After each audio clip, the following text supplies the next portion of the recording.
Once Human just had several patch notes for a multitude of scenarios, we'll go over each and every single one of those changes, as well as some of the hidden changes that I've noticed as well, those that weren't even covered in the patch notes. I'll break down all the recent events, including TGS. We'll also take a look at, yes, the first ever collaboration, and all the details there. We got a ton to talk about. What's up, World? Utopia here, back in with another video. Today we're checking out all things Once Human. Okay, so first off here, we'll go over the patches. These are the 2.1.4 fixes, plus the Lunar Revelry Season 2, which also does include some changes to the Deviated Secure scenario. Most of those are pretty hidden though, but I've been playing it, so I'll bring those to you. First up here, we do have the upcoming fixes and adjustments to the Visional Wheel Season 2. There has been a mixed batch of changes here, both on the dev talks as well as on the website. So I've coordinated all those and put those together here for you. The first major fix here is the drop rules. Lunar Whispers will only drop during Blood Moon. Now that's a launch day hotfix.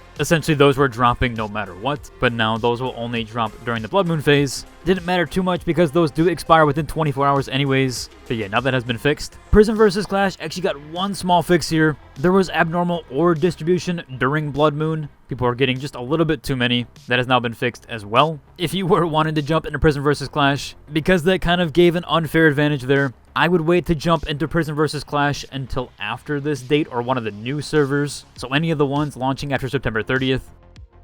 Now we do have some specific ones that pertain to Lord of the Moonlight, both for difficulty and rewards. The difficulty has been reduced based on the data there, and they have added an additional loot crate here with guaranteed drops as of the latest rules. So level 40 plus on the Lord of Moonlight. That's actually going to now give you a Season 2 mod selection crate and a Stardust Advent Tier 2. The Phantom Lord of the Moonlight will be any level, will still give you a Season 2 mod selection crate. That doesn't matter, it doesn't need to be 40 plus as the Lord of the Moonlight is. The Phantom version also will give you those Stardust Advent crates. That will be 2 of them though. There is some exclusive drops here with Lord of the Moonlight. The Electric Eel will be Lunar Oracle. The Zapcam and Atomic Snail will also be the Lunar variants. But again, that is only from Lord of the Moonlight. For Endless Dream scenario, they have done some changes here. The base stats have been lowered at all levels. Of course, Endless Dream was renowned as the hardest scenario we had, where some of those areas do skew higher in level, so they have made it a bit easier to take those down. They've also done a UI fix here with the Dream Zone buff. Basically, Lord of the Moonlight was never buffed, and now it does correctly show its unbuffed state. It was just that his stats were much higher on the baseline there. There was a few other small fixes here, like cosmetic and fashion bugs. Sometimes after fighting Lord of the Moonlight, your cosmetics would actually break. They do mention that this one still, though, is in an upcoming fix. However, this next one has been addressed, the Infinite Adrenaline Shot. There was some AI reset logic bug under high player activity. That has now been patched. There are some additional client patches they did here with the 2.1.4 update. Of course, this applied across the board to all scenarios. So there was some distant view building bugs, cradle appearances, facility packs that could cause animal pathing issues, some other various fixes here getting stuck on certain items and gold agreement purchases, sometimes not auto-unlocking. And then last, there was some mode-specific ones here that temporarily removed the moon shadow material effect, irregular containment scripts, crashes with projectiles, and even the server list irregularities. Now that does actually cover it for the 2.1.4 patch notes, and the ones that are designated to specific scenarios. However, there was one here they didn't list, which was the Deviated Secure scenario. Now, some of these were actually listed over on the Discord side of things. They weren't on the website or any of these articles, and they weren't on the 2.1.4 patch notes, so a bit odd there, but these do apply to the Deviated Secure new scenario. So there was issues like couldn't be able to craft torches or crossbow in your campsite.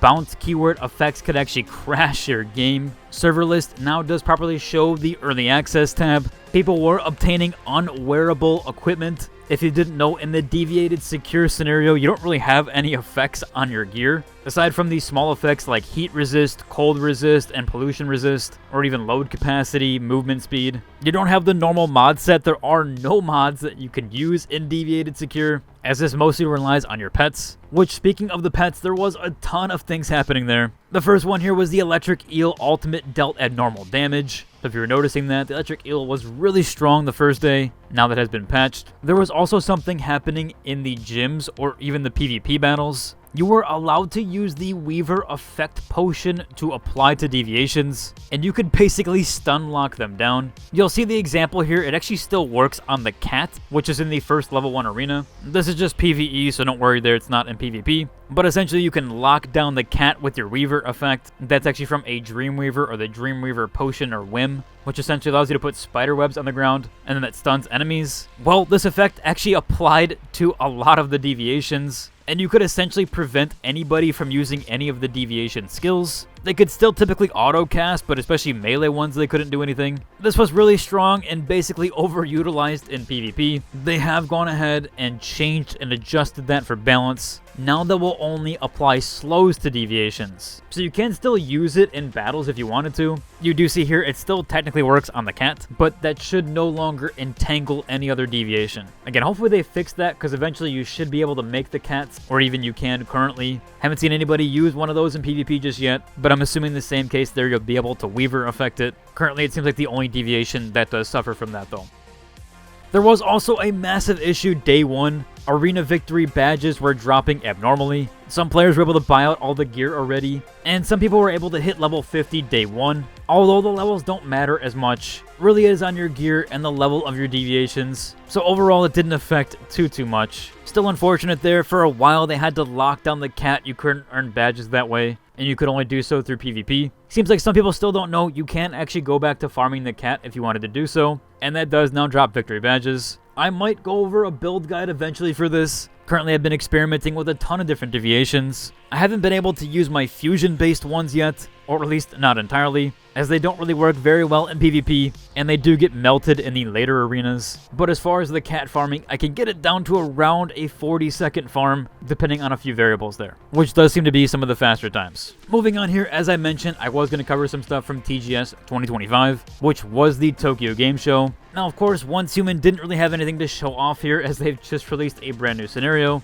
and they also announced that brand new collaboration that is with Pal World, which definitely makes all too much sense there. So it seems like a ton of new deviations are going to make it to Once Human, which will matter a ton for the new scenario, Deviated Secure. I've actually had a ton of fun with it because chat's very active. Not everybody knows where all the deviations are at. It's been very interactive there. There's not even any guides out really for it just yet. It's super complex with the fusions and all of that so far too. So I do think that's going to pair in very well. But going back to it, there's a couple highlights here from TGS 2025. As you see, they do have some photo shoot and photo ops here with some of the enemies as well as Pal World. Just running through some of these, they did post about this day 1, day 2, day 3, and even up to day 4. So they were at TGS every single day, and that booth was open. Again, they did have some merch there. Pretty cool to see overall for that. Again, but that has now ended since TGS is over. We have a few other last-minute mentionables here. This first one is the Omen of Affliction limited time event has launched, and that happened on September 28th. There is the match schedule here that you can see, where the highest ranking sectors will earn exclusive honor rewards for all of their metas. So it is essentially pitting regions against each other. Pretty cool there overall. We also did have the return of 3 Lightforge loot crates, which was the Freezing Mist, Dreamy Wave, and the Urban Oddities. So those are now back to be selected. Which, speaking of cosmetics, we did have a brand new survey. That's the co-created cosmetics. And essentially that cosmetics in this survey with the highest votes will actually gradually be released in the future. I can't showcase what's inside of this survey, but I can link down to it as it is publicly posted on their Discord. But you're just not allowed to show off what's inside the survey. So do be aware on that. It should be privately taken and held to your own accord. Also, speaking of that, they do have the community fashion set contest that's been happening over on the Reddit page. So they have a bunch of submissions in right now, and you can go ahead and vote. That'll last until October 5th, with the winner announced October 6th. There are a few really good ones on here so far. I am a bit biased though. I do think the one by Specialist Travel 420 is the best. I do think this one will be really good with fans, especially people wanting the military aspect of this. People have been desperately wanting those military cosmetics. And I think these both play on both of those parts here, especially for the male one, wanting the more hardened military outfit, and still keeping the female outfit the way people like it. But there are some other really good submissions in this thread, definitely worth to check out. Overall though, that's about covered for today's video. If you enjoyed it, like and subscribe, and until the next one, deuces.